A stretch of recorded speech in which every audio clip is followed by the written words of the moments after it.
Company of Heroes 2 is the sequel to the highest rated RTS of all time.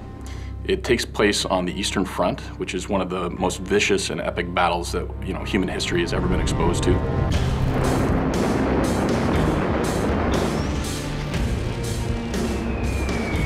Nobody really knows about it. 13 of the 15 bloodiest battles of World War II were fought on the Eastern Front. The losses are in the millions. The scale of it is something that you haven't seen before. The story is something you haven't seen before. In Company of Heroes 2, gamers can expect a lot of different things than they would have seen in the first version. The Essence Engine 3.0 is a great engine. One of the things that we wanted to up was the feeling of connecting you to the world. The new line of sight system we're calling True Sight in Company of Heroes 2 introduces something that we don't think has ever been done quite this way before for RTS.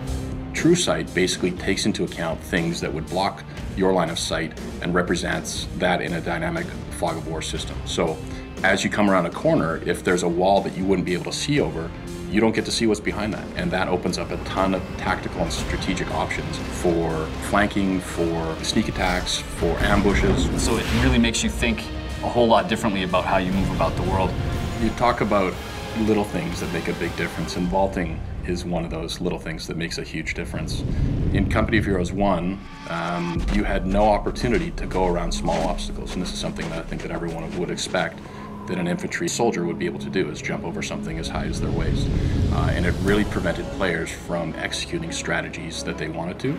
A great example of how we use vaulting in Company of Heroes 2 is that we wanted to get a visual language of any passable wall being something that you could climb over.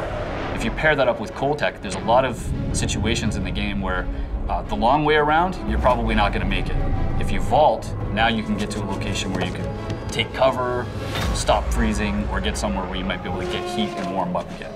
The weather was an incredible force to deal with for both sides. It was something that would absolutely cripple an army if they were unprepared or if they got caught off guard. And it's something that we've really tried to capture in the gameplay experience of COH2. So cold tech really delivers to players the choices that come about as a result of harsh winters. You've got ice, you've got deep snow, and you've got vicious cold.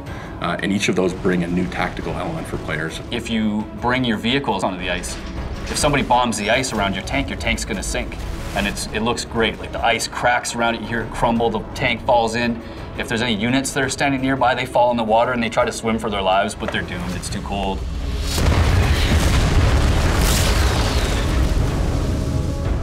So I remember playing one of our multiplayer maps early in development, where I had originally played it in the spring, now it's in the dead of winter.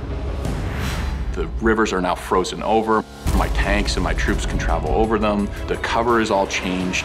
It's a completely different experience. And that's what makes Company of Heroes so amazing.